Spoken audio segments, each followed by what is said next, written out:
Right, so we have a nice game we like to play. I assume some of you all will be familiar with it, and some may not be.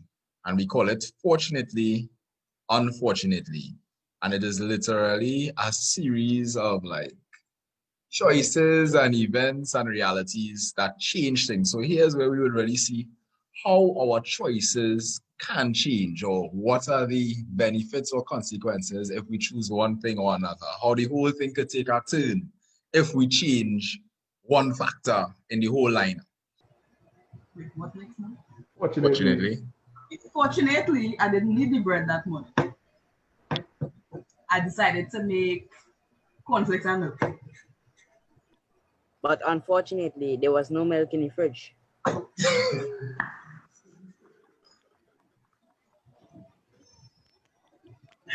Wait.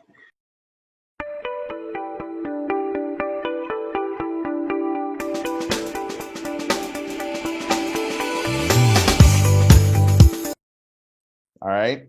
So the illusion of motion. I don't know if you all know about flip books. Well, you never draw little stick figures in the bottom of your textbook, and then you kind of flip the corner of your book and you make it move.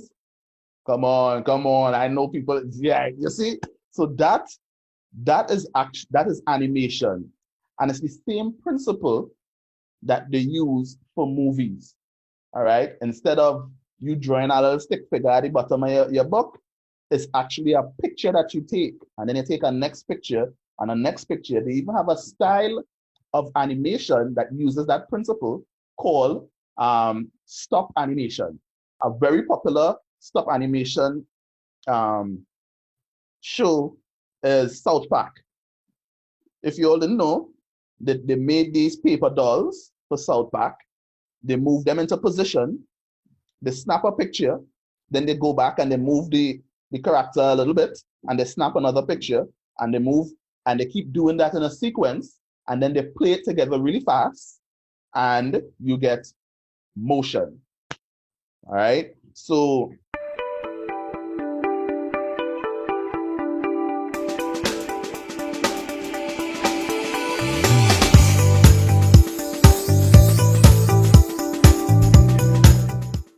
photojournalism isn't always doom and gloom. My boy, yeah. Probably, I think it's emancipation, right? And he's proud to be Trini. You see his little trying to big headband, red jersey, flagman, you know? And that's a story in itself. Like the patriotism that lies within that gentleman. You know, I sure if you see him and you say, bro, what's your name? Thing, my name is Derek. Derek, what make you come out looking like a Trinidad, the proud Trinidad? And he might say something like, I born and grow here, it's doubles, it's roti. You know, I grew up eating polori and thing. You know, like I love this place. You know, and then the journalist, that's where the journalist part of it comes out, where you know you write your article, you see what he said, you know, etc. And then you get your newspaper reports accompanying the photo. But the photo sees it, the photo sees everything, you know. Right?